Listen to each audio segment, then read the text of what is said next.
The dorm leader is a hypocritical green tea who loves to use for your own good as an excuse to do unscrupulous things. Relying on her family, being the largest local real estate developer, she enjoys humiliating others with a condescending attitude. The night before the civil service exam physical, when everyone had to fast, she secretly added high-concentration honey to everyone's thermoses in my previous life. I caught her and forced the whole dorm to dump and rewash their cups, saving 2 roommates who passed the exam, while she alone drank hers and got eliminated from the physical. Afterwards, she posted on social media, twisting the facts to accuse me. I was just trying to be considerate and make sure no one fainted from hunger, but she made a huge fuss and scared me so much that I couldn't perform properly. My good intentions were completely wasted, and those roommates whose futures I had protected, in order to beg for the half-price internal housing from her family's real estate company, all sided with her in unison. Exactly. What's wrong with adding a little honey? The dorm leader was just being thoughtful, worried we might go hungry. She's the selfish one, always trying to steal the spotlight and ruin the dorm's unity. When I opened my eyes again, I had returned to the night before the physical examination. Watching her stealthily squeeze the stringy honey into my cup, I remained silent, since well-intentioned advice only blocked your path to wealth and promotion. Then in this lifetime, you shall drink every last drop of this fatal blessing that ruins your future. At 2:17 a.m. the shaking of the bed jolted me awake. My eyes still closed. The beam from the phone flashlight swept across the edge of the bed and settled on the silver thermos cup on the nightstand. Lin Jiaojiao tiptoed closer, barefoot on the concrete floor. She pulled a 300g jar of high-concentration baking honey paste from her pocket. I slightly opened my eyes to see the packaging clearly. She unscrewed the cup lid, squeezed in some honey, and stirred, then closed the lid and climbed back into bed. The whole process took less than 40 seconds. Wang Qing on the opposite bed turned over, causing the bedboard to shake. Lin Yan on the upper bunk pressed the phone screen. The light flickered on and off. They were awake and had seen it, too. Wang Qing turned her head to stare at me. She was waiting for me to throw off the covers, stand up, and tear off the facade to be the one who offends others by stepping forward. That's exactly what I did in my previous life. Back then, I threw back the covers and pointed at Lin Jiaojiao, cursing her fiercely. Wang Qing and Lin Yan said they didn't see anything. Lin Jiaojiao wiped away her tears, claiming I was framing her. 3 people teamed up to get me to the counselor's office. In the end, I was the one who got the public reprimand, and I was the one labeled as a bully. This time, I pulled the blanket over my head and turned to face the wall. Let whoever wants to step up do it. It certainly won't be me. I waited for 40 minutes, their breathing steady and rhythmic. I sat up, my bare feet touching the floor, picked up the thermos, and went into the bathroom, locking the door behind me. I poured the honey water down the drain. I filled the cup with mineral water, wiped the outside dry, and placed it back in its original spot. Everything was restored to normal. I lay back on the bed, staring at the ceiling. Tomorrow, the show begins. The alarm rang at 6:30 in the morning. Lin Jiaojiao was the first to get up. After washing up, she stood in the center of the dormitory and clapped her hands. Sisters, today is the physical examination. Don't be nervous. I specifically added throat-soothing honey water to everyone's cup last night. Drink a cup on an empty stomach. It warms the stomach and eases anxiety. Get up and drink it. She spoke with a smile. Wang Qing sat up, turned to look at me, then glanced at Lin Yan, who also tilted her head to look at me. I know what they're waiting for. They're waiting for me to stand up and ask who touched the cup, waiting for me to get angry and accuse someone. Then I'll stand by Lin Jiaojiao's side, saying Jiaojia meant well. I remained silent, sitting up to unscrew the thermos, and tilt my head back to finish the water. The pure water slid down my throat. I placed the empty cup on the table. Thanks. After uttering just one word, Lin Jiaojiao paused for a second before curling the corners of her lips into a smile. Wang Qing opened her mouth and then closed it, her hand pausing midair. She hadn't expected me to drink it so readily. Then I'll drink, too. She picked up the honey water, frowned, and took 2 sips, forcing a smile at the corner of her mouth. It's so sweet. Thank you. Jiao Jiao. Lin Yan raised her glass in agreement. Jiao Jiao is really so thoughtful. Unlike some people who keep a cold face every day, enjoying kindness without even being able to say thank you properly. Lin Yan turned her head and glared at me.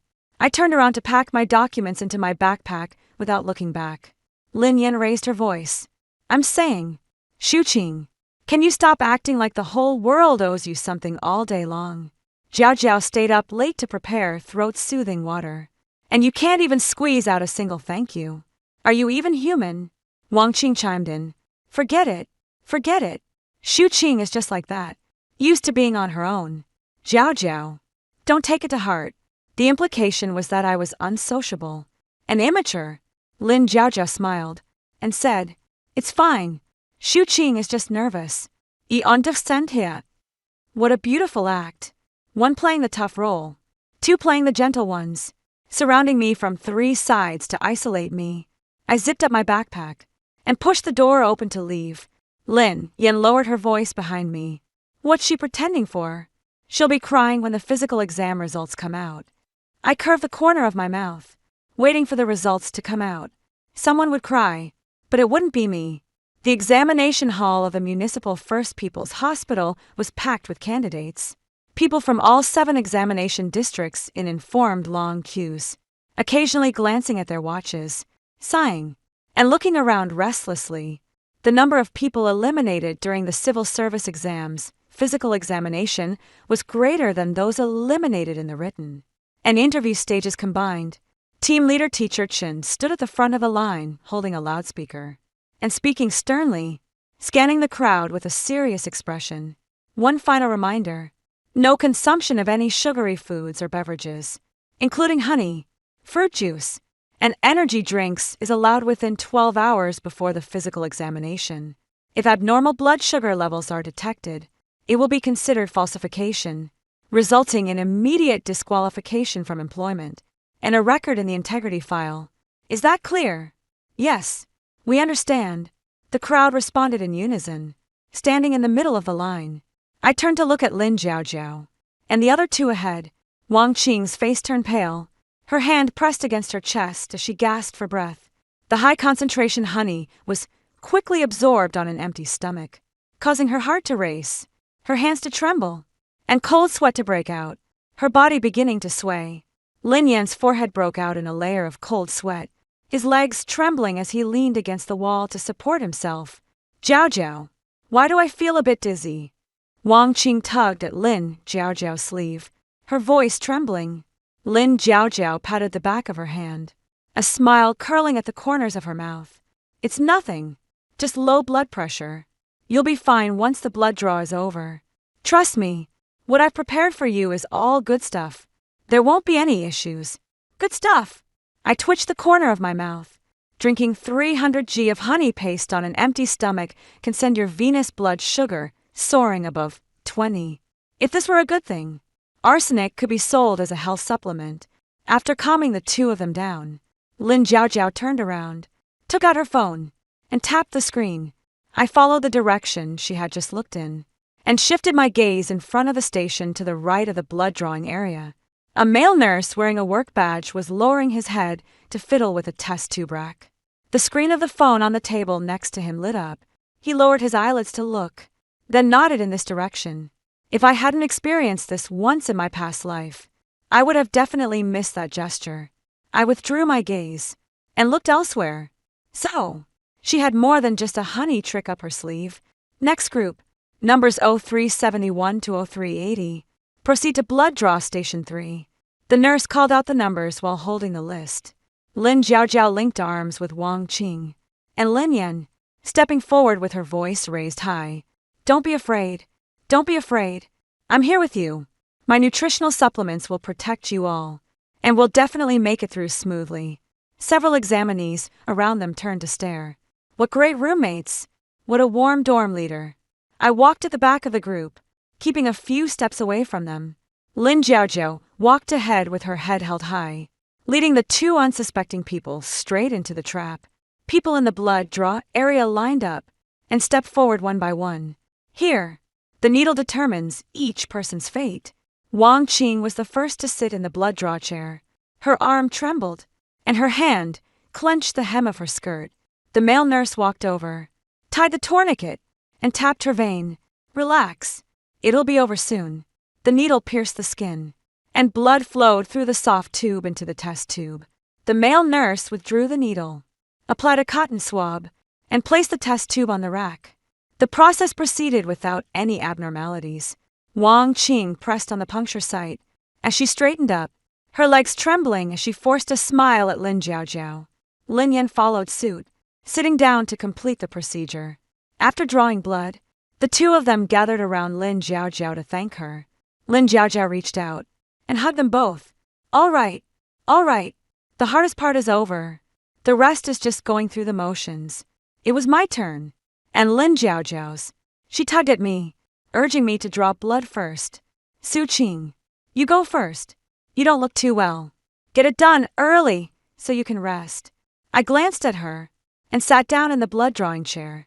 The male nurse walked over, scanned the barcode on my wrist, and picked up the corresponding test tube. As the needle went in, I sensed Lin Jiaojiao stepping forward. She leaned against the nurse's station, her medical record book resting on the edge of the counter. I didn't turn my head. After drawing 2 tubes of blood, the nurse turned and tossed the cotton ball into the medical waste bin in the blink of an eye. I caught a glimpse of Lin Jiaojiao's finger twitching out of the corner of my eye. The movement was lightning fast, and then everything returned to normal. The nurse walked back and applied a cotton swab to me. All right, hold it for 5 minutes. I pressed my arm and stood up, moving aside. Lin Jiaojiao sat down on the blood-drawing chair, rolled up her sleeve, and smiled at the nurse. Thank you for your help. After drawing blood, she stood up and paused as she passed by me. I turned to look at her. Lin Jiaojiao was tilting her head, staring at me. The corners of her mouth lifted into a cold smile. Her eyes were fixed directly on me. A thought popped into my mind. I'm done for. I hugged my arms, trembling. What on earth did she do? Lin Jiaojiao put away her smile and walked back to Wang Qing and Lin Yan. Let's go. Time for the next item. Don't dawdle. I stood in place, holding the cotton ball. I still couldn't figure out what step I had missed for the morning's physical exam items. I just followed instructions and moved around, getting my vision checked, doing an ECG and an ultrasound. I signed off on each item one by one. Lin Jiaojiao hummed a tune all the way, helping the team leader move chairs and hand out forms. She glanced back at me from time to time, the corners of her mouth curling upward. Watching her smiling face, I gritted my teeth. After the physical examination items were completed, everyone returned to the lobby to await the preliminary screening results. I sat on a plastic chair in the corner, repeatedly recalling the scene during the blood draw. Her hands, and the medical record book. Her smiling face staring at me. What step did I miss? At exactly 2 o'clock in the afternoon, the atmosphere in the lobby suddenly became very oppressive.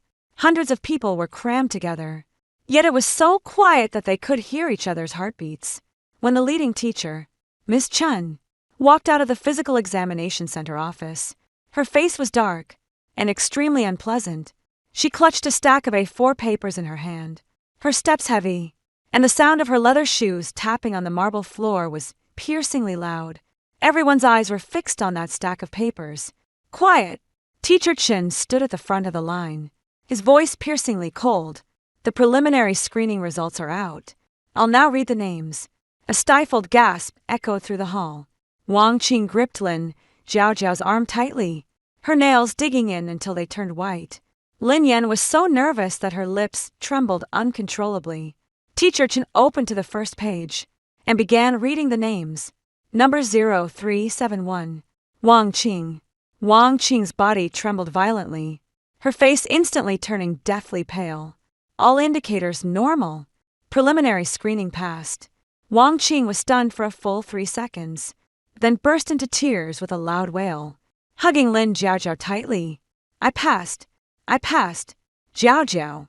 I passed. How is this possible? I suddenly raised my head. She drank 300 g of high-concentration honey water on an empty stomach. Her blood sugar couldn't possibly be normal. Absolutely impossible. Number 0372. Lin Yan. Teacher Chen turned to the next page. Lin Yan froze completely, even holding his breath. All indicators are normal. Preliminary screening passed. Lin Yan's legs gave out on the spot, and he knelt on the ground, crying with tears, and snot streaming down his face. Thank you, Jiao Jiao. Thank you, Jiao Jiao. You're my living bodhisattva. Your honey water really works. They hung on Lin Jiao Jiao, one on each side, crying with immense relief and excitement. Lin Jiao Jiao stood in the middle, slightly raising her chin as she accepted their gratitude. She turned her head smugly, her gaze passing over the crowd and landing precisely on my face. Su Qing, she called out with a laugh, her voice brimming with the superiority of a victor. See, I told you. The things I prepared for you would never go wrong. I wonder what result your cup yielded. A few clueless examinees around joined in the laughter, whispering among themselves. I tightened my grip on the armrest of the chair, saying nothing. Teacher Chen continued reading the names one after another. Pass, pass, pass. As she went further, the number of people on the list grew smaller until she flipped to the last page. Teacher Chen's finger pressed heavily on the paper and stopped. She raised her head, her gaze filled with intense malice, and looked straight at me in the corner. Past the crowd, there was no sympathy or pity in that gaze, only naked disgust and anger, completely treating me as the black sheep that had tainted the entire team. Su Qing. Her voice echoed through the empty hall, each syllable delivered with immense force. And wait, hundreds of eyes instantly focused on me. Come here. I stood up, my legs a bit stiff, and walked through the crowd to Teacher Chen. She slammed that A4 paper in front of me, where a very exaggerated number was circled in red marker.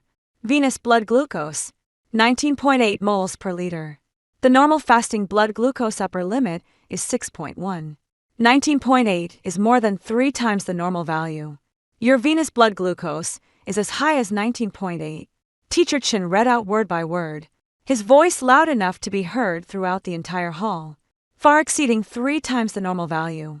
This constitutes a serious act of falsification and disciplinary violation. Physical examination for failed. Disqualified. Sure enough, the trajectory of my past life has already changed.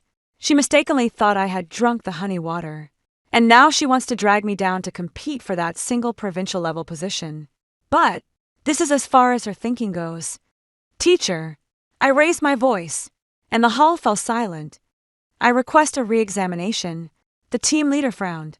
Su Qing, the data is right here in black and white. 19.8. What do you think a re-examination will change? It will change everything. I held up the receipt, my wrist steady without the slightest tremor, because from early this morning until now, I haven't had a drop of water or a speck of sugar. A healthy person who has fasted for over 12 hours cannot possibly have a venous blood glucose level of 19.8. This value is only found in individuals with severe diabetes. Or, I pause for a moment, my gaze shifting past the teacher to fix on Lin Jiao Jiao, or in someone who deliberately consumed high-concentration honey before the exam. The crowd in the hall gasped in shock. Lin Jiao Jiao's lips trembled, her face drained of color. She quickly snapped back to reality, her brows furrowed, the corners of her eyes drooping, and she put on a deeply pained expression. Su Qing, her voice quivered.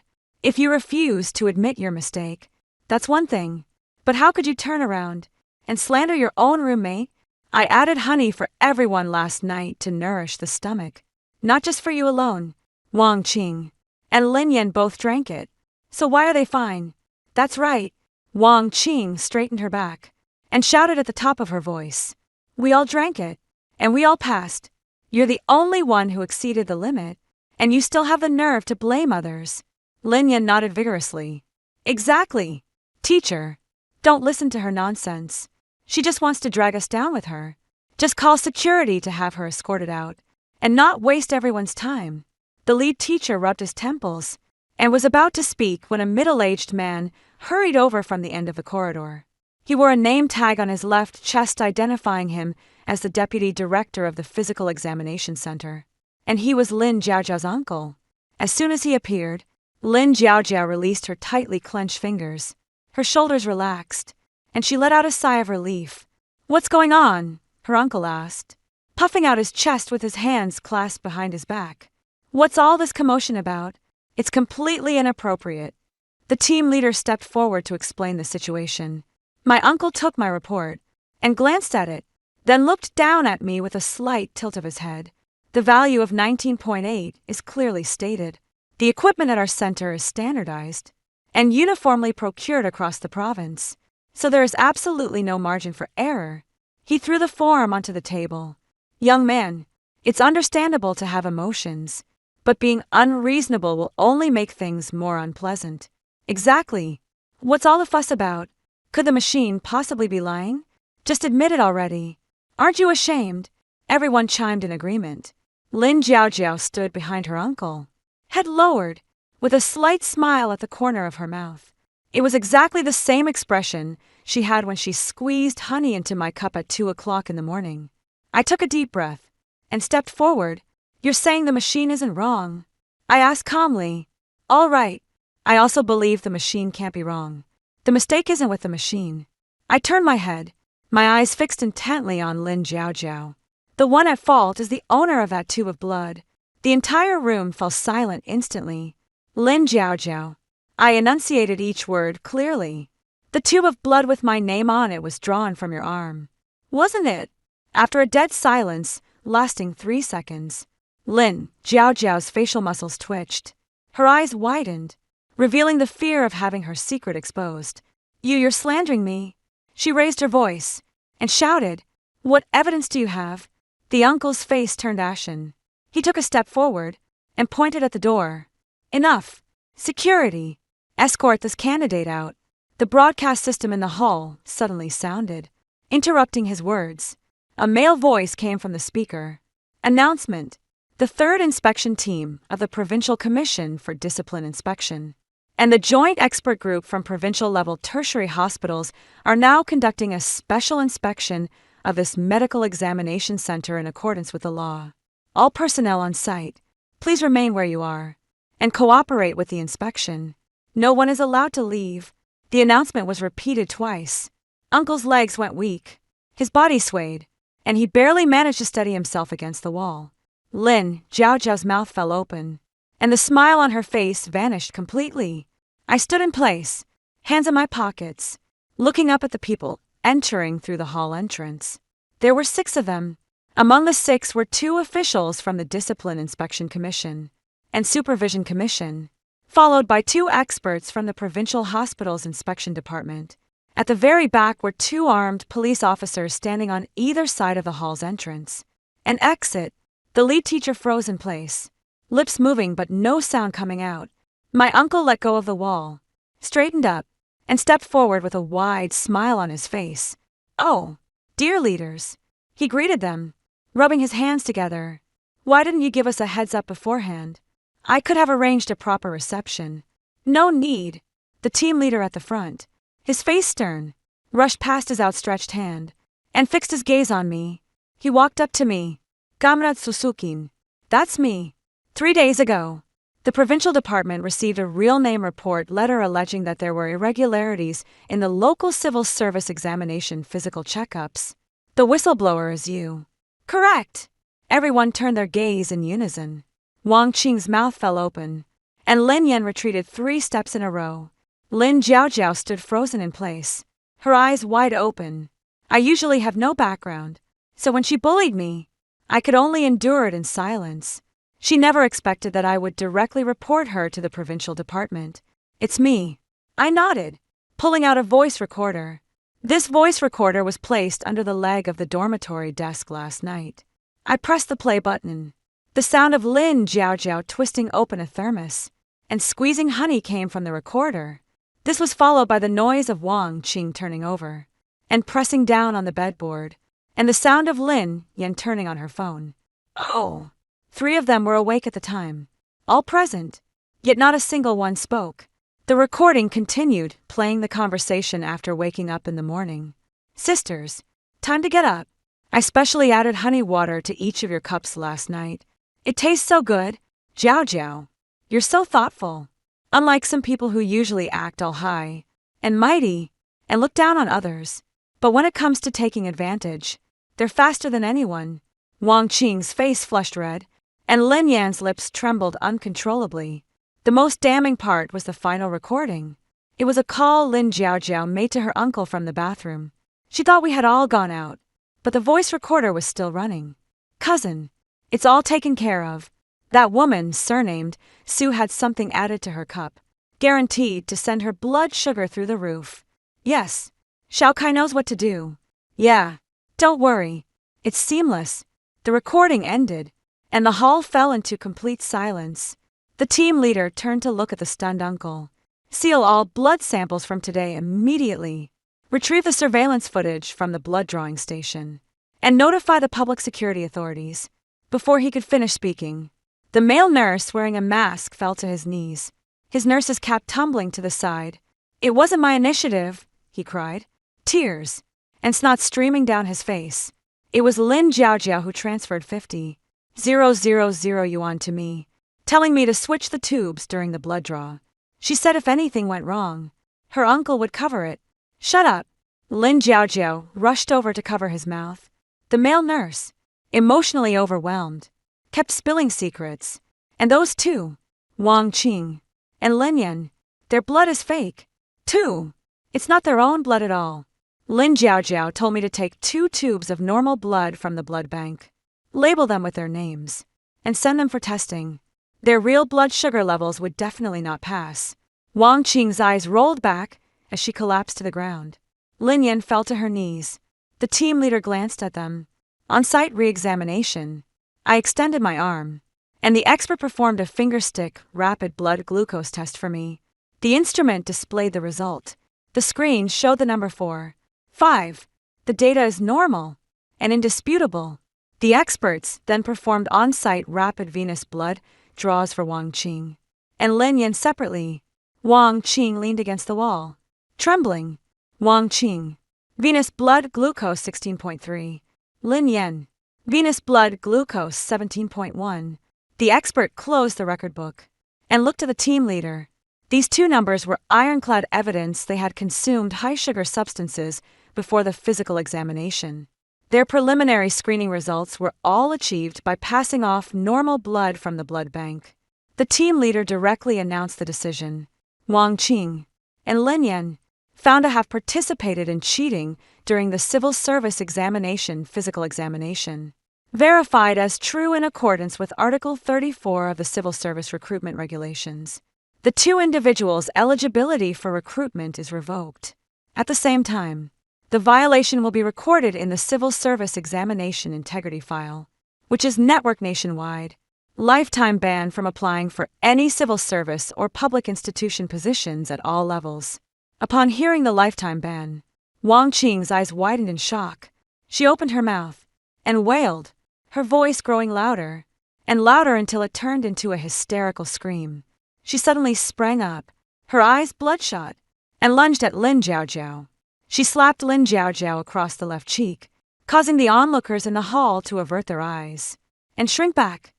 Lin Jiaojiao, you bitch! Wang Qing's nails left bloody scratches on her face. What do you mean it's for our own good? What do you mean honey is good for the stomach? You knew perfectly well that drinking it would exceed the limit.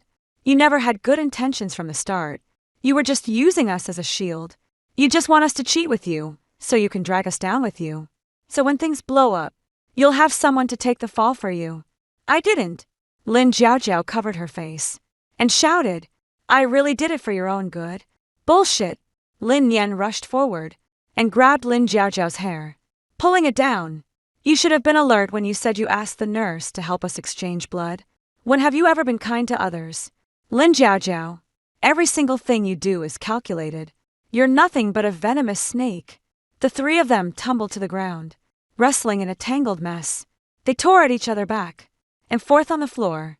Wang Qing was sitting on Lin Jiaojiao, slapping her, while Lin Yan was kicking and stomping on her from the side.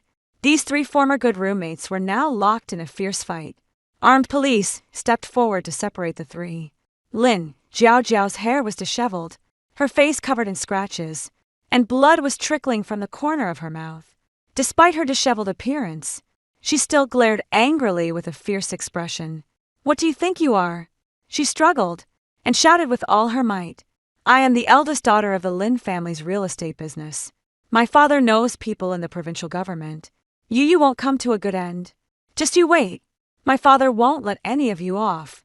The team leader said nothing, picked up the remote control, and turned on the TV in the hall. The TV was playing the morning news. Earlier, everyone had been busy with the physical examination and hadn't watched the news.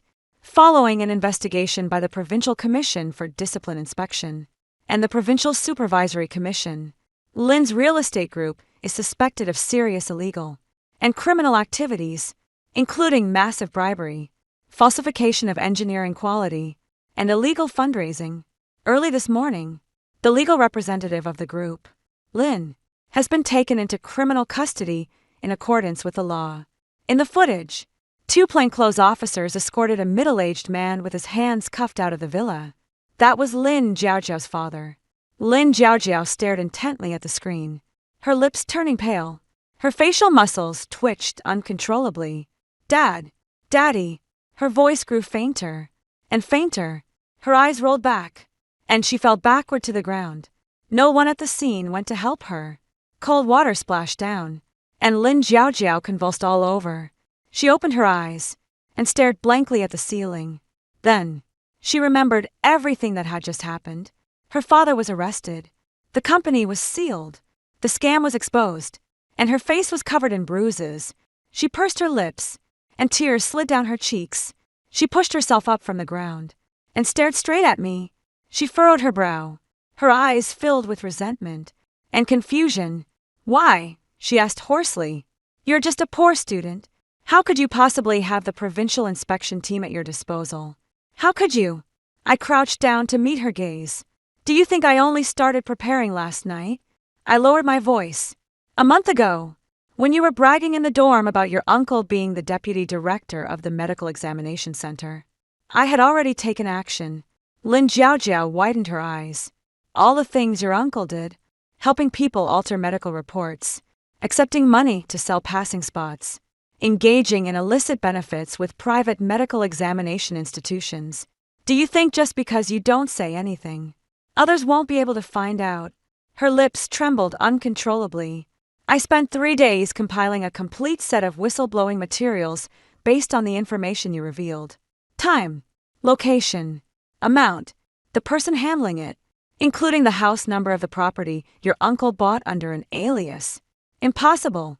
Her voice trembled. "You couldn't possibly know these things." I smiled without explaining, unable to tell her how. I obtained the house number for that property in my previous life. After being disqualified, I refused to accept it and spent 2 years investigating until I uncovered everything. But at that time, I was blacklisted, and my reports went unanswered. No one paid attention to the accusations of a former offender who had falsified records. 2 years of hard work turned into a box of materials that no one cared about. In this lifetime, I simply sent these materials out ahead of time. I bypassed the city, because your father has connections there. I sent the materials directly to the Provincial Disciplinary Commission's real name reporting mailbox. I said calmly, "As for last night's honey," I paused. "That was just a stage I set for you." Lin Jiaojiao held her breath. "I knew you would take action. I knew you would add something. I knew you would switch the tubes because people like you, given the chance, would never let go of anyone they could trample underfoot. So I did nothing. I poured out the honey, drank the pure water, and waited for you to walk right into the trap. You set me up." Her voice cracked. "No." I corrected her. "I just didn't stop you.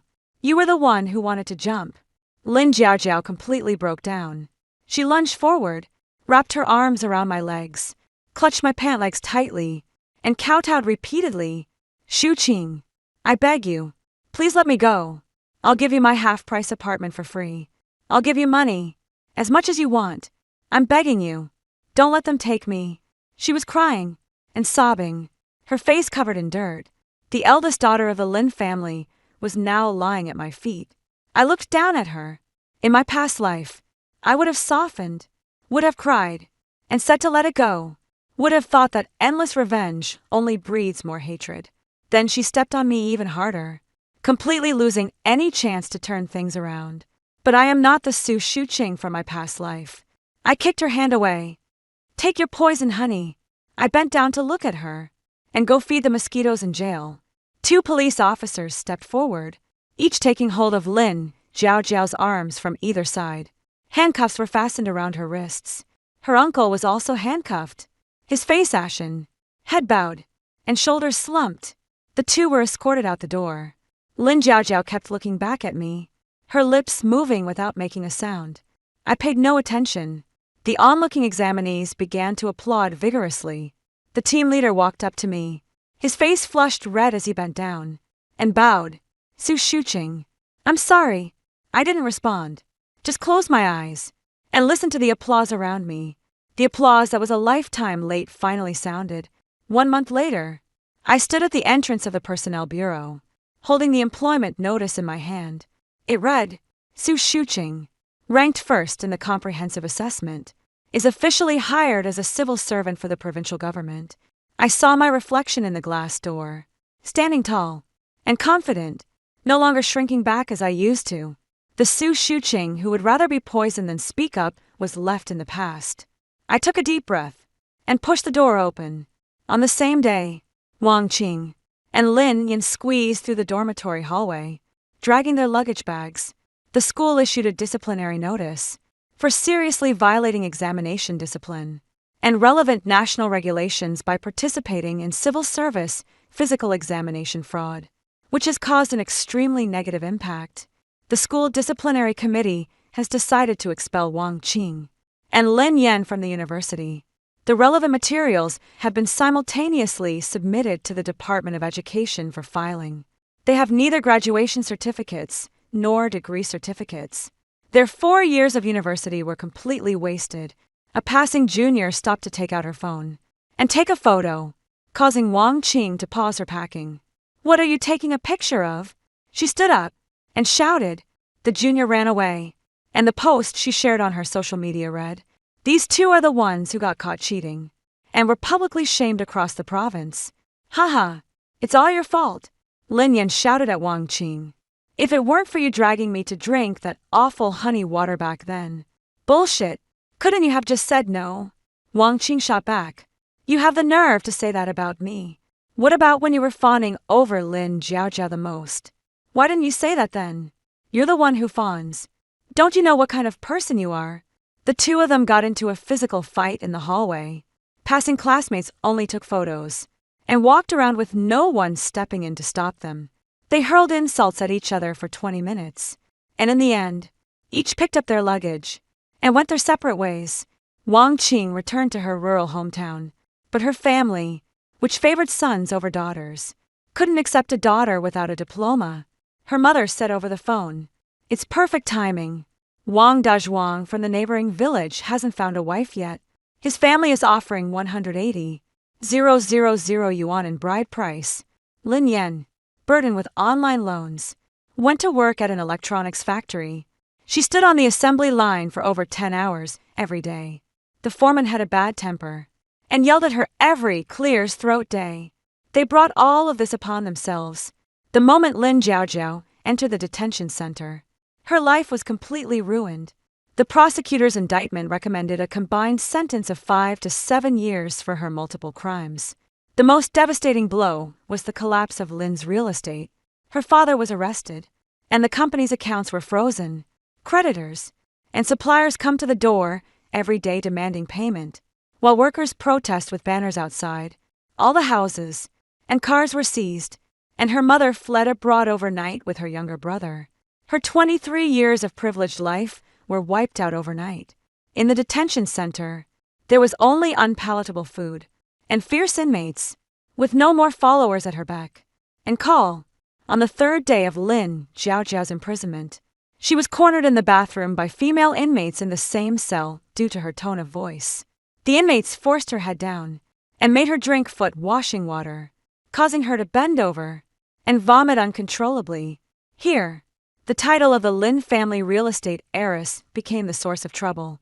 A month later, she began to show signs of mental instability. She huddled in a corner, talking to herself in the air. "Let me add some honey for you. It's sweet. It's for your own good. I'm doing this for your own good." Her father and cousin were eventually sentenced to 11 years and 8.5 years respectively for multiple charges, and served their sentences in prison.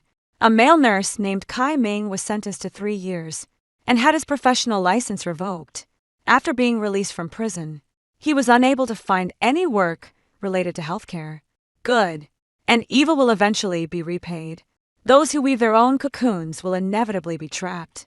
The day before I was scheduled to report for work, I went to the police station to sign some supplementary documents, and the procedures were quickly completed. As I was leaving, a female officer called out to me, "Sister Sue, that Lin Jiao. She's not in a good mental state right now, and she's been causing a lot of trouble inside. Would you like to go see her?" I thought for a moment and nodded in agreement. Through the glass, I saw Lin Jiao. In less than 2 months, she had aged dramatically. Her hair was disheveled, her cheeks sunken, her cheekbones prominent, and her eye sockets hollow. She sat on the edge of the bed, holding an enamel mug. When she looked up and saw me, her eyes went blank. She jumped up from the bed, ran to the glass, slapped her hands against the window, and pressed her face against the pane. She grinned widely, drool trickling from the corner of her mouth without her even noticing. "Eat candy," she said to the glass, her voice hoarse. "Want some candy? It's sweet, so sweet." She raised the enamel mug and struck the glass, laughing more and more joyfully. "Eat it. It's for your own good." I stood outside the glass, quietly watching her. In the past, she wore a hypocritical smile, meticulously scheming against others. Now, only her mad words and actions remain, repeating the behaviors of the past. These 4 words used to be her shield, but now they are just her meaningless muttering. After standing in front of the glass for a moment, I turned and left without looking back. She doesn't deserve sympathy. My phone received a text message from the personnel department of the unit. "Comrade Su Shiueching, welcome to your official reporting tomorrow. Your workstation and access card have been prepared in the office. Our entire department is really looking forward to working with you." I looked at the screen and smiled, opening WeChat. There was a group chat with my college roommates in the contacts list. The last message in the group was from the early morning of the day of the physical exam. Sent by Lin Xiao. "Go to bed early, my darlings, and do your best on the physical exam tomorrow. Love you all." I frowned at this message and decisively clicked delete and exit.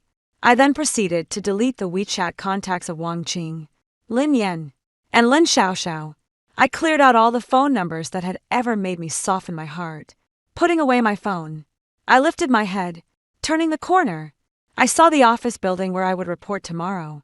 In my previous life, I could only see it on TV, but in this life, I was about to step inside myself. I walked forward steadily. The meaning of rebirth is not revenge. That's just a side task. The true meaning is to reign in that boundless soft-heartedness, to watch others perform with a cold eye, and to give them a push at just the right moment, leaving the rest to fate. The road ahead is long, and from today onward, every step I take will be for myself alone.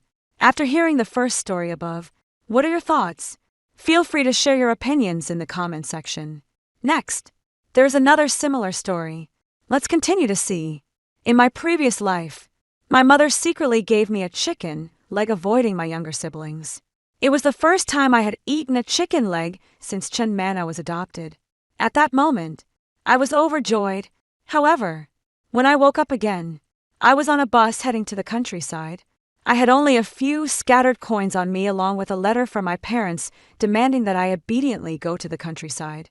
But I had just been accepted into the capital art troupe, ignoring organizational discipline. I desperately tried to figure out what was going on.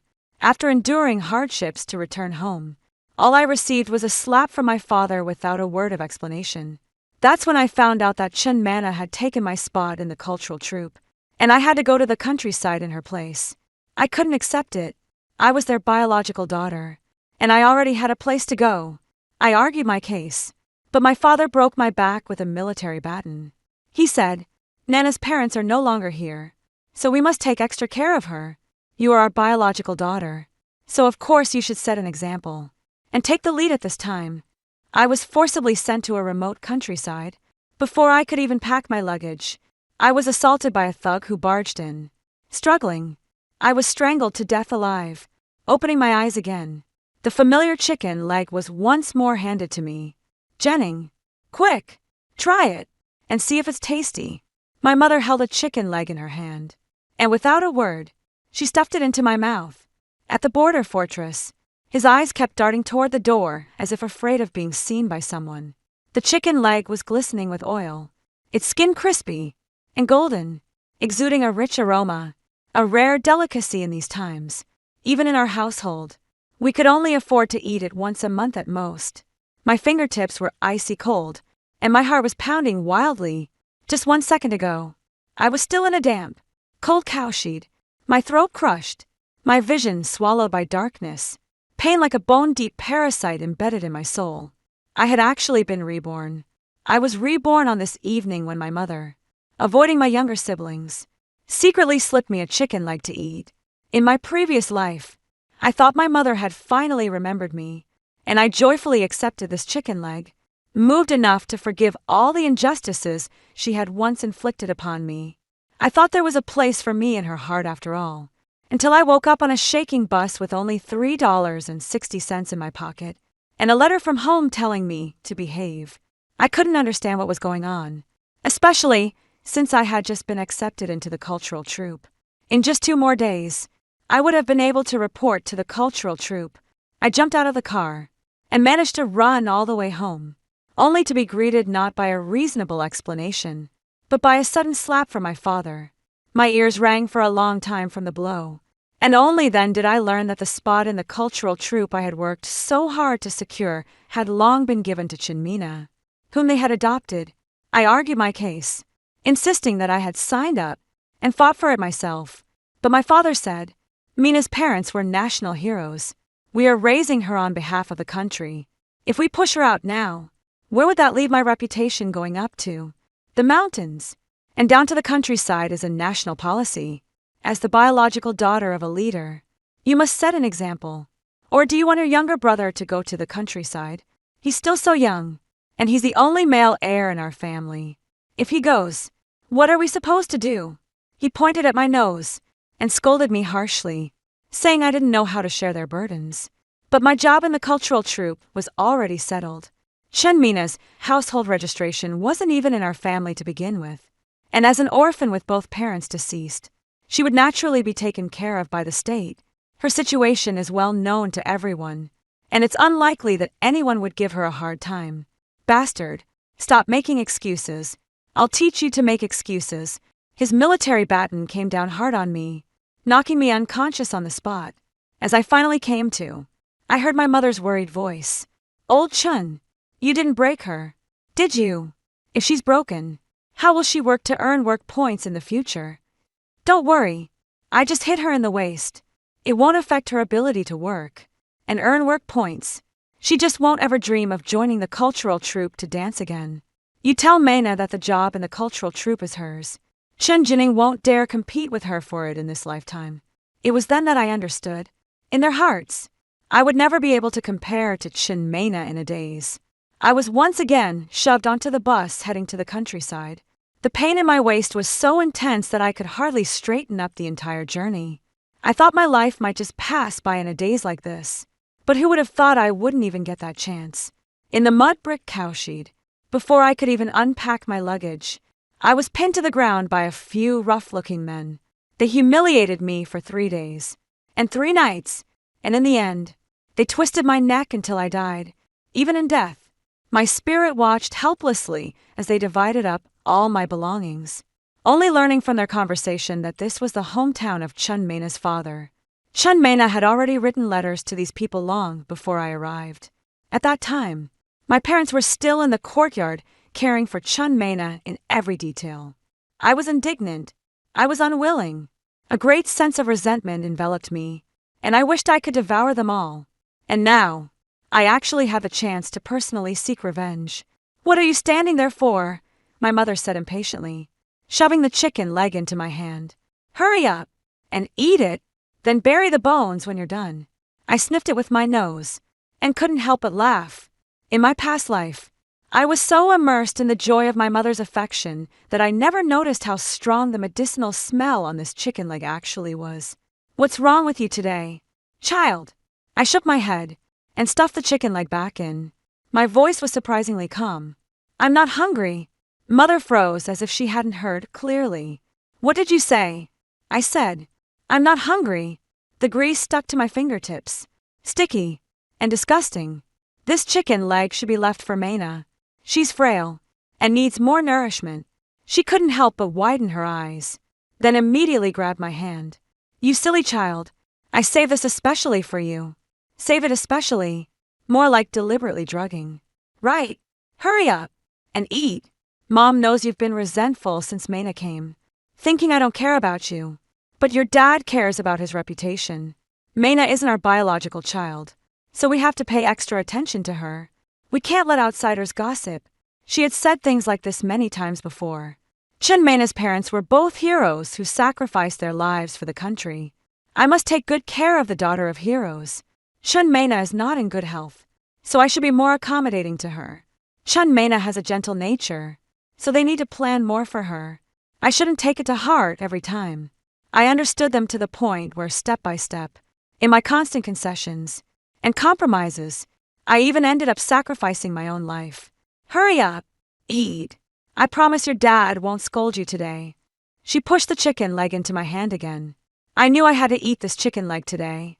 No matter what, if I didn't eat it, she wouldn't feel at ease. I had no choice but to take it, enduring the strong medicinal taste as I swallowed the chicken leg in a few bites. In an instant, a smile bloomed on her face. My mother patted my hand and said, All right, go play for a while. We'll have dinner soon. I nodded hastily and immediately retreated to my room. Thanks to Chun Maina's affectation of wanting a room with sunlight, I had to give up my room to her. Now I live in the northernmost storage room, which is drafty in winter, and damp, and cold. It's less than 5 square meters in total. Besides the bed, there's only enough space for a writing desk. The clothes could only be piled on the floor. I locked the door behind me, grabbed the military canteen I had used for years, unscrewed the cap, and began to force myself to vomit. After a few attempts, the chicken leg I had just eaten was completely expelled, trying to use the same old trick to make me fall asleep and dump me in the countryside. Dream on. In this lifetime, no one will ever make me a stepping stone for Chun Maina. I tightened the lid of the kettle and pushed it to the deepest part of the bedboard. Then, I took out a needle and thread and quickly sewed the admission notice onto the clothes I was wearing close to my body. After finishing up, I took off my outer clothes, slipped into the cold bed, curled up facing the wall, and began to sleep. Not long after, the door opened. Jennings, it's time to eat. My mother spoke softly at the door, her voice tentative. I remained motionless. Footsteps quickly approached the bedside. I could feel her gaze lingering on me until she was certain I was truly asleep. She began rummaging through my room, starting with tidying up the clothes. Soon, she started rummaging through my desk. She went through almost everything on the desk. Not long after, she hurriedly ran out. Old Chun. I couldn't find that art troup's admission letter. Couldn't find it. A crowd of people surged into my room, rummaging through here and there without pause. Suddenly, a faint cry broke the silence. Dad! Mom! Could it be that my sister found out in advance about your plan to have me take her place in the cultural troupe, and she didn't want to? So, she hid the admission notice. She wouldn't dare. My dad, Chinwagwa, blurted out without a second thought. My mom immediately hugged Chun Maina and said gently, No, she won't. We've all agreed not to tell her. So, how would she find out? This place is tiny, and she hasn't stepped out all day. Once she leaves tomorrow, even if she hides things one by one, Mom will find them for you. Come on. Mom specially made chicken soup for you today. Let me get you a bowl. You need to nourish yourself well. Once you start working, it'll be tough. That's right. Chinwagwa nodded along. Even if she really hides it, Dad will figure out a way to get them to reissue it for you. Exactly. Sis, you know how capable Dad is. My brother chimed in. Chunmina finally broke into a smile through her tears. The family huddled together and went out filled with the joy of a scheme about to succeed. In fact, even before I had left, they had already started celebrating for Chunmina. I listened to them discussing how to get me into the car, how to phrase it to make it more convincing, as if I were a person, not their daughter, but a tool to be manipulated at their will. In my heart, there was no longer a trace of anger or resentment from being betrayed or abandoned. After a long while, until all was silent, even the barking of the dogs in the courtyard had ceased, and there was not a sound left in the house, I slowly sat up from the bed. I didn't light the lamp by the faint light seeping through the window. I silently put on my thickest set of clothes and slipped into cloth shoes whose soles were already worn thin. I noticed a bundle at the foot of the bed, stuffed haphazardly with a few pieces of clothing. Heaven help me, though I was being sent to the remote Northwest. The clothes they packed for me were all summer wear. All my documents and the sign notice for my rural assignment were also inside. I stuffed all my documents, along with a dozen or so dollars, and a few pounds of national grain coupons I had saved by scrimping, and saving into the small bag I carried with me. Pushing open the window, I slowly climbed out. Without pausing, I crouched low in the shadows along the wall, and quickly slipped out of the compound. Avoiding patrols along the way, I headed straight for the train station. Train tickets these days have to be bought in advance. Chunwegwa had said earlier that I didn't need to worry about it, but he never gave me one, so I guess he never intended to buy me a ticket. Fortunately, I had checked the schedule in advance, and there happened to be a northbound train around 3 o'clock in the morning. I waited for a while in a corner of the waiting hall, then squeezed into the crowd and boarded the train. With a long, hoarse whistle, the green train slowly began to move. I wandered back and forth in the carriage, avoiding the conductor's ticket check several times. I didn't dare to sleep, only occasionally closing my eyes to rest against the conductor's small compartment in the carriage. After enduring like this for over a day, the train finally arrived in the capital, carrying my bundle on my back. I suppressed the confusion in my heart as I faced the unfamiliar city, following the address on the notification letter. I inquired along the way and headed to the cultural troupe to report.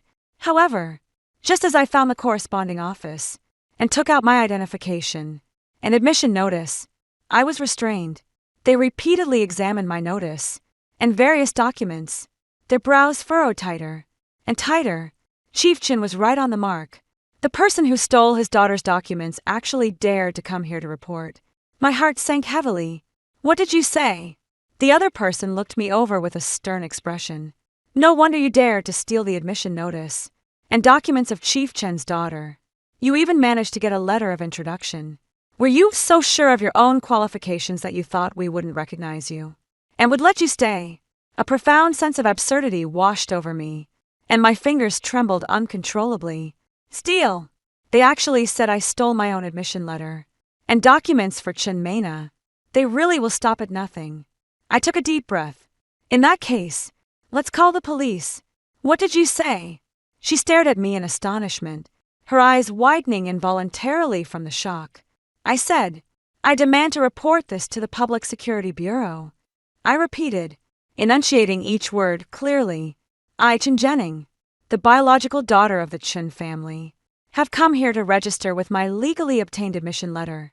Now, I am being accused of stealing someone else's admission letter and documents based on a baffling telegram, and I may very well be detained or even imprisoned. I suspect that someone within your cultural troupe is taking advantage of this situation to seize my position. I must report this to the Public Security Bureau.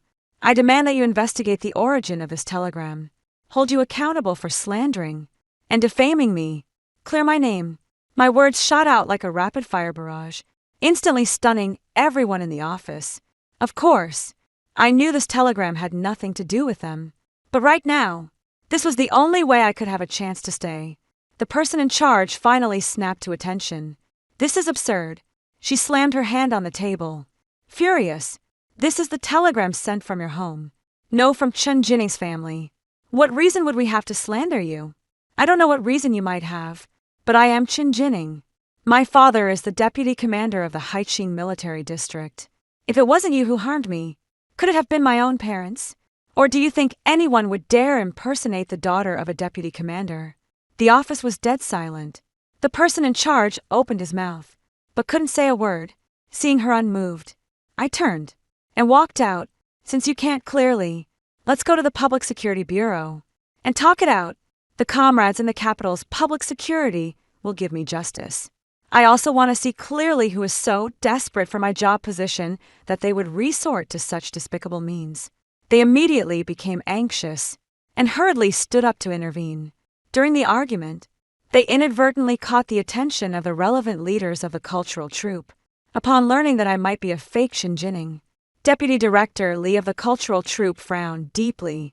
After staring at me and pondering for a long time, he suddenly said, "According to what you're saying, you're the real Xinjining.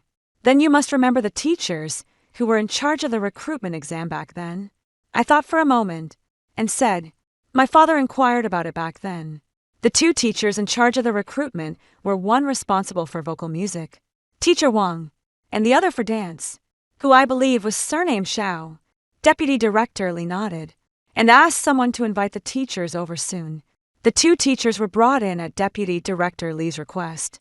They both looked at me, their brows slightly furrowed as if trying to recall. I stepped forward and bowed to the two teachers. "Hello, Teacher Wang, Teacher Zhao. I'm Chen Jianing from Haicheng." For the audition, I sang Ode to the Red Plum and performed a dance excerpt from Ode to Yiming. I struck a concluding dance pose, and their eyes lit up with recognition. Teacher Wang smiled warmly and nodded, then said to Deputy Director Li, "Deputy Director Li, yes, it's her. I remember clearly. This girl has a good voice, clear and resilient, though she was a bit nervous at the time. Her dancing has a certain spirited quality. Although her technique isn't top tier, it can still be refined. She's a very promising child, especially her eyes. They're quite distinctive. I remember being quite impressed at the time." Teacher Zhao added, "Her ankle strength is particularly good." Deputy Head Li's stern expression softened. "So, you really are Chen Jianing. In that case," he weighed the telegram in his hand, his brow furrowing once more. "The telegram was delivered by the telegraph office, so there's no possibility that someone on our end could have orchestrated this. So, I want to report it to the Public Security Bureau and ask them to investigate thoroughly." Deputy Regimental Commander Li's gaze fell on me again, this time with a hint of complexity. "Are you sure?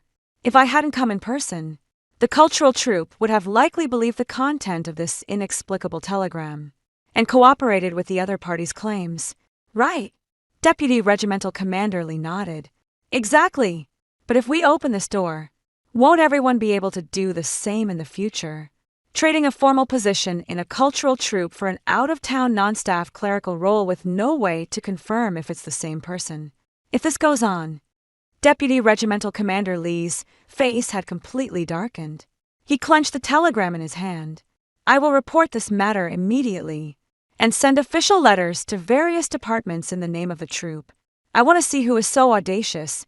How dare they use official documents to seriously slander the candidates our troupe has admitted."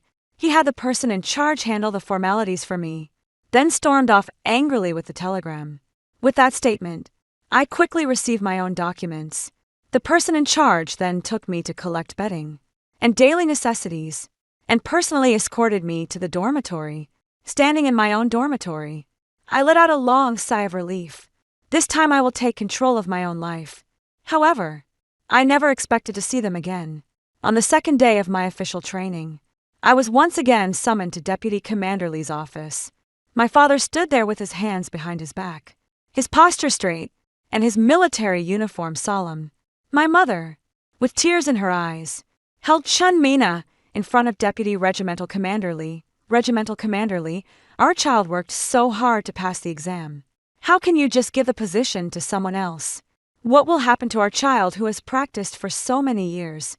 Chun Mina timely raised her tear-streaked face and looked at Deputy Regimental Commander Li. Her lips trembled, and her voice was as faint as a mosquito's hum.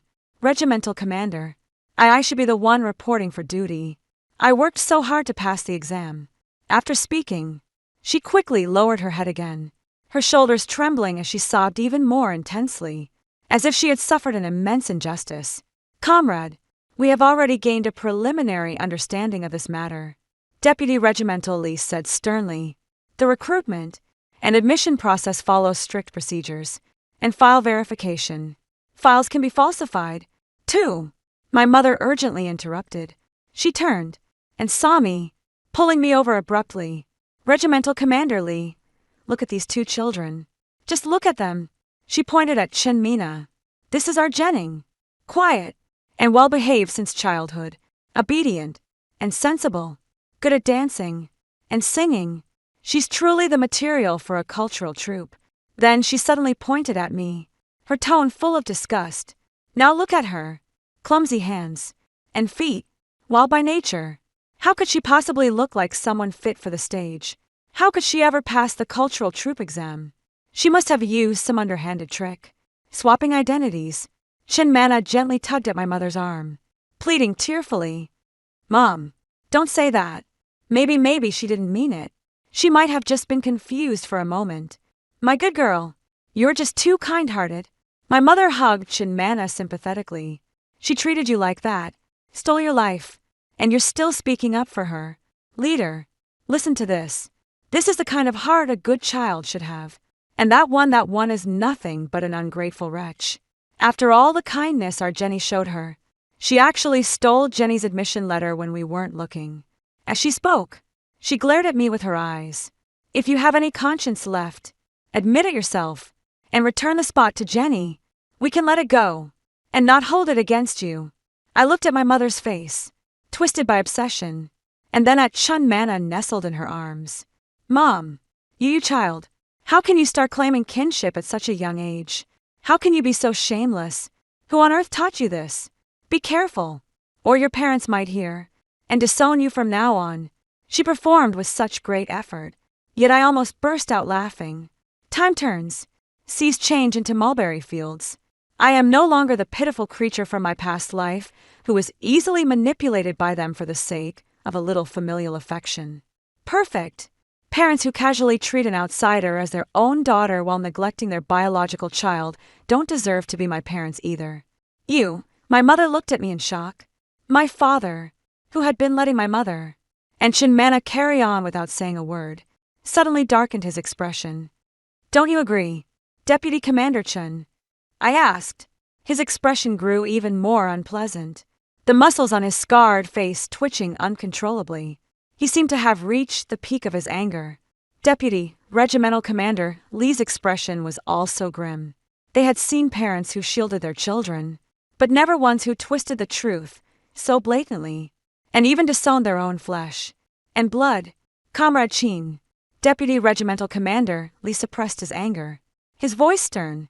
We have verified once again that Comrade Chin Jenny's political review materials, the photo on her recruitment file, as well as the handwriting and on-site performance records she left during the league admission test, all match Comrade Chin Jenny here perfectly.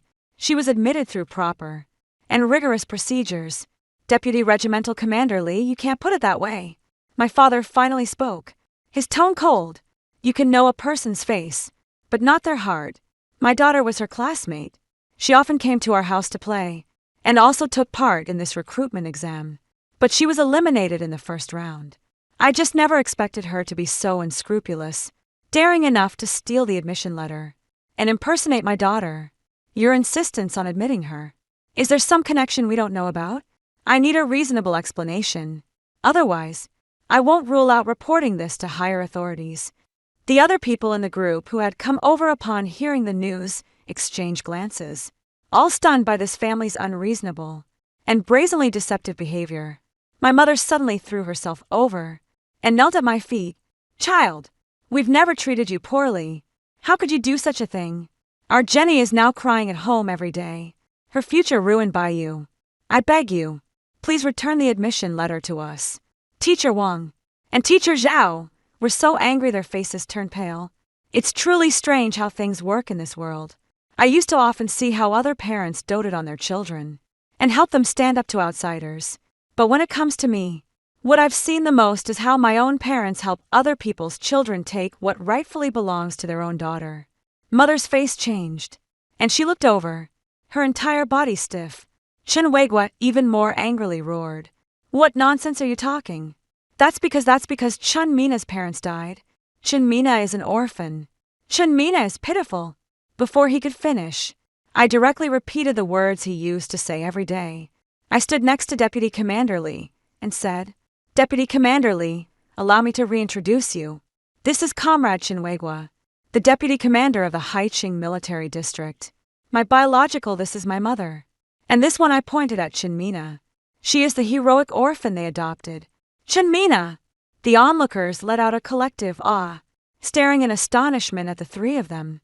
Chinwagwa's face turned ashen, and he pulled out a whip from somewhere, lashing it directly toward me. I ducked directly to avoid the whip, causing him to nearly strike Deputy Commander Lee.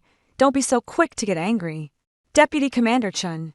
I took a step back, pulled an envelope from the old satchel I always carried with me, and handed it directly to Deputy Commander Lee. Captain Lee, in order not to cause any trouble for the cultural troop, I am ready to step down at any time. However, I believe you, and the other leaders still need to have a more comprehensive understanding of certain individuals. Deputy Regimental Commander Lee solemnly accepted it. After pulling out the paper inside, his expression changed with just one glance. Those were several copies of transcribed files, summaries, and a photocopy of a situation statement stamped with the official seal of a remote commune. It is clearly recorded above that Chunmina's biological grandfather, Chindafu, was once a mountain bandit who killed many soldiers during the war. Later, the authorities launched a bandit suppression campaign, and he abandoned his accomplices, quietly sneaking back home. This is what I heard from the old party secretary after I died in my previous life, when my soul was wandering around the village, and he was drunk on the day I left this life. I secretly sent a letter to Nanshan village in Chunwagwa's town, requesting their assistance in the investigation. I exhausted all my efforts to finally obtain these written pieces of evidence. Deputy Regimental Commander Lee flipped through them, his expression growing increasingly grave. Political vetting issues are always of great importance, no matter the time.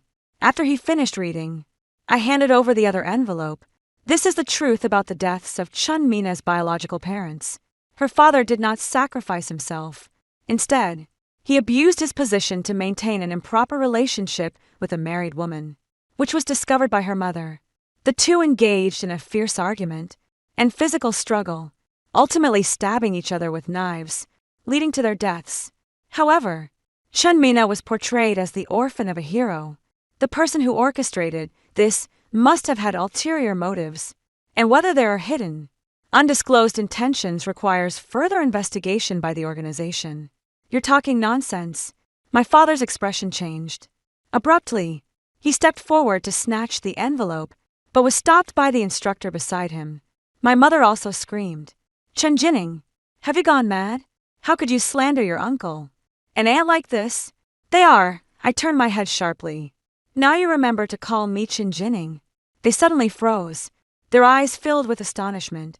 Deputy Regimental Commander Lee and the others were well aware of what had happened, yet they couldn't help but feel increasingly speechless. You care about your reputation, afraid of being criticized for adopting Chunmina, and then treating her poorly.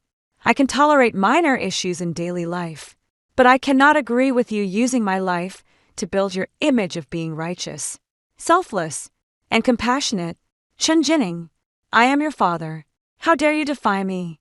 Chinwagwa was furious and swung the whip toward me again. His move was too sudden and too fast. Just as I thought I would be struck by the whip, my body was abruptly pulled back several steps. Enough!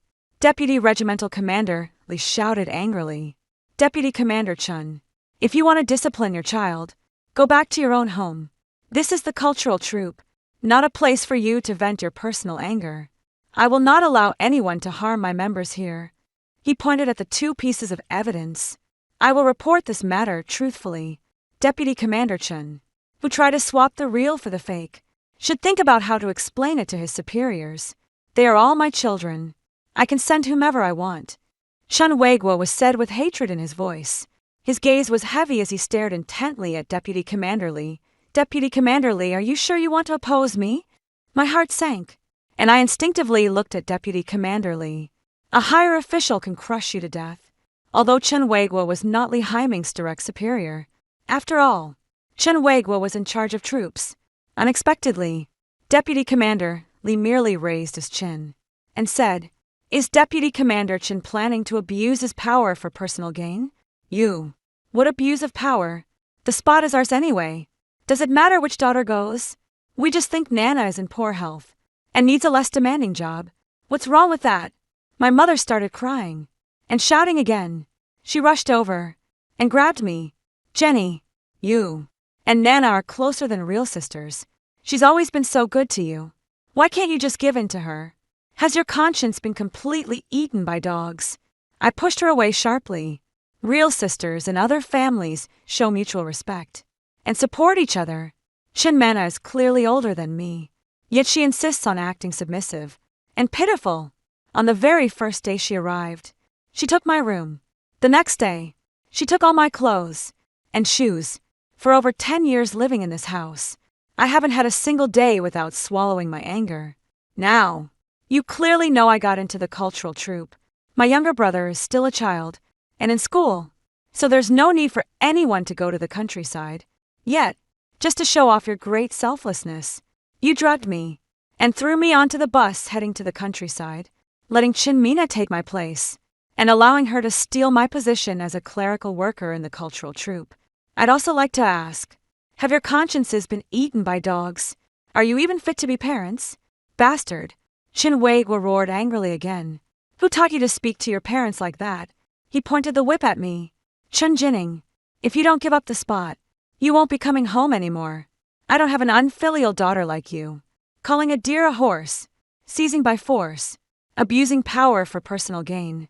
I don't have a father like you, either. The office was as silent as death. Everyone was stunned by this piercing question. Finally, it was actually my mom who reacted first. Jinning, you don't want to come home anymore. How can you talk to your dad like that? Her eyes were red, and she seemed somewhat heartbroken. I calmly retorted, "Do I have a home where am I your daughter? I should be your slave instead. Usually, I work like an ox or a horse for you. And at critical moments, I have to burn myself out like a candle turning to ashes without being allowed to have even the slightest complaint." No, that's not it.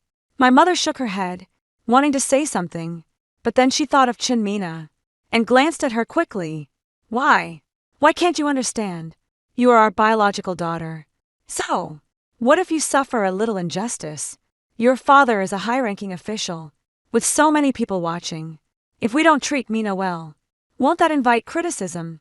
So, I have to sacrifice my entire life for the sake of your pride. This time, my mother was left speechless.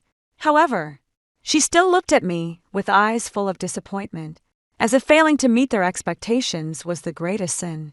Chun Mina suddenly rushed over to support my mother, her eyes filled with tears. "Mom, I don't want it anymore. I'll go to the countryside. Please don't argue with my sister anymore. Don't let me, an outsider, ruin your relationship with her. Mind your own business." Chun Weiguo shouted angrily. He pulled Shin Mena behind him and pointed the whip at me. "I never thought that after raising you all this time, I'd end up with an ungrateful wolf. I'll ask you one last time. Will you step aside or not?" Dream on. In the end, the three of them were directly ordered out by Deputy Commander Lee. At the same time, he reported the matter up the chain of command. Under the sympathetic and helpless gazes of everyone, I returned to the training room to continue my practice. But I never expected that as soon as I returned to my dorm, there would be a knock at the door. As soon as I opened the door, my mother's finger jabbed at my forehead. "Qin Jinning. Oh, Qin Jinning. You really have some nerve. You've grown your wings. And now you don't even want your family anymore. Are you trying to drive us to our graves?" She lashed out. Her voice kept low. "Can't you try to understand our difficulties? Mena is so pitiful. Both her parents are gone, and she has no family left in this world. What's wrong with you? You've become so heartless." I opened the lunchbox and started eating on my own. She has no parents. But do I have any? Do you think we're dead? My mother asked in disbelief. Whether you're alive or dead, does it make any difference to me? You have to give away the things you like, and you can never eat the food you crave. Are you really my parents?" She was left speechless by my words, her face turning pale, her chest heaving violently, and she gritted her teeth saying, "That's because you're our own flesh and blood. So just because I'm your own flesh and blood, I have to be exploited by you. I'd rather not be you." Perhaps pushed to the brink of anger, tears suddenly streamed down her face. How could I have given birth to such a cold-hearted, ungrateful child? Was it easy for us to raise you all these years? I looked at her face, twisted with anger and selfishness, and completely lost the desire to continue the conversation. "Are you done? I need to rest." "Oh, your father has already contacted the newspaper. He said if you refuse to give up the spot, he will publish a formal statement tomorrow, severing all father-daughter ties with you. From then on, you will no longer be a member of our Chin family. Without your family background, let's see how you manage to stay in the cultural troupe." I watched her quietly, feeling an oddly serene calmness in my heart, even a slight urge to laugh. Cutting off ties? How could they even think of that? Do as you please. From now on, I will never give up what rightfully belongs to me. Seeing that I showed no reaction, neither panic nor pleading, my mother was stunned once again, and a wave of anger surged within her at being completely ignored. What kind of attitude is this? Your father has published a notice in the newspaper. You'll be pointed at and called unfilial by everyone. You'll become a rootless bastard. See who will ever respect you. That's just fine. I finally spoke, my voice calm and steady. Please make sure to clearly state the reason in the newspaper notice. It's because you, in order to protect your adopted daughter, falsely accused your biological daughter of stealing her admission letter. And when that failed, you angrily cut ties. That way, everyone will know the whole story. You'll get your retribution. Chen Jianing, treating your parents like this, you'll be struck by lightning. With that final venomous curse, she turned and stormed away. The next day, I deliberately bought a newspaper and actually saw a statement from the Chen Weiwa family severing ties with me in one of the sections. I rolled my eyes and casually tossed the newspaper into the bathroom, planning to use it for wiping. Trying to use this to control me? They must have overestimated their importance in my heart. Others in the group also noticed this announcement, and while no one said much, they became increasingly warm and friendly toward me in daily interactions. As someone from out of town, I was often invited by the sisters in the group to go out and have fun together. Soon enough, I settled in. The investigation results came out quickly. Chen Weiguo abuse of power, indulgence of family members, and false accusations, and attempts to interfere with regular recruitment procedures are clear facts, constituting a serious violation of military discipline at the same time as adopted. Daughter Chin Mina has a sensitive background and unclear intentions.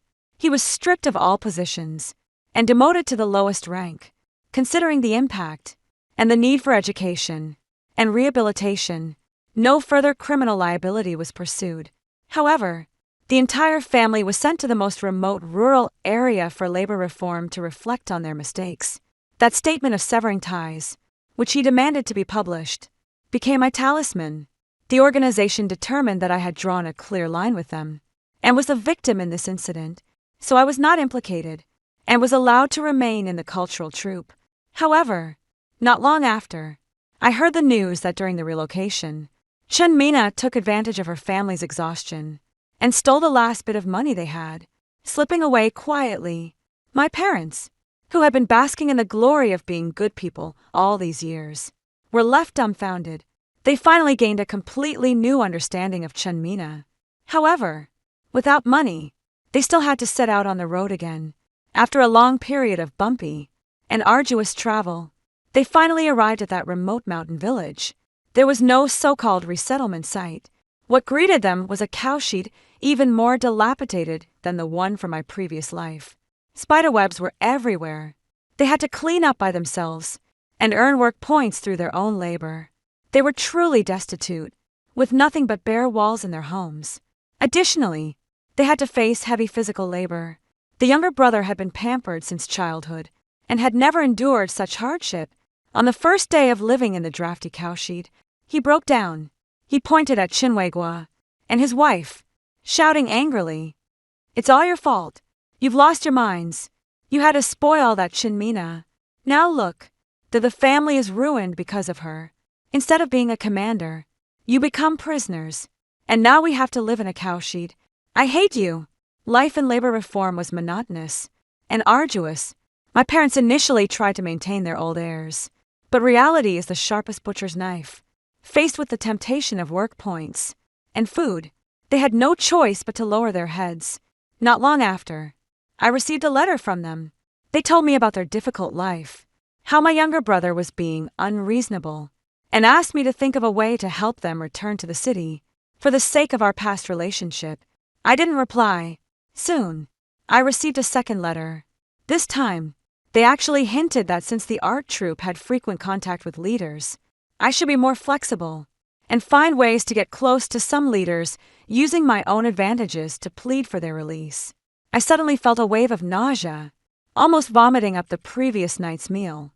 The last shred of pity I had for them vanished completely. I did not hesitate at all, and handed these letters over to the organization exactly as they were, attempting to corrupt and coerce active-duty military personnel, inciting improper conduct. The management of their labor reform camp was immediately upgraded. Their labor tasks doubled, and inspections became stricter. My younger brother went completely mad after being severely criticized for slacking off. He vented all his anger on our father. Amidst the argument, the two of them actually started fighting. No one expected that Chinwagwa would suddenly collapse. The younger brother, now 15 years old, had been pampered by them all these years, eating and drinking well, and was strong and robust. With a forceful push, he actually sent Chinwagwa crashing into a nail on the wall of the cowshed. Chinwagwa died on the spot. My mother witnessed her husband being brutally killed by her own son, let out a scream, and fainted on the spot. After waking up, she fell seriously ill and never recovered, lying all day on the damp straw bedding in the cowshed, barely clinging to life. My brother, perhaps fearing that someone would report him to the police and he would be punished, took advantage of the cover of night and ran away.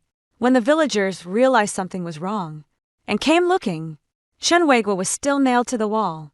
They had no choice but to help with the funeral arrangements. My mother completely lost her mind, spending her days in a daze inside the cowshed. The villagers occasionally brought her some food, but life was tough, and they could only barely manage to keep her from starving. Even so, a few months later, she still breathed her last breath alone in the cold cowshed. I only learned about these things later when the organization came to talk to me. I listened quietly, and to my surprise, I felt nothing in my heart. Perhaps, in my heart, they had long ceased to be my family. I devoted all my time and energy to training and performances. Over the years, through my own efforts, I became a key member of the cultural troupe. I became the lead dancer and main performer, frequently appearing on various stages.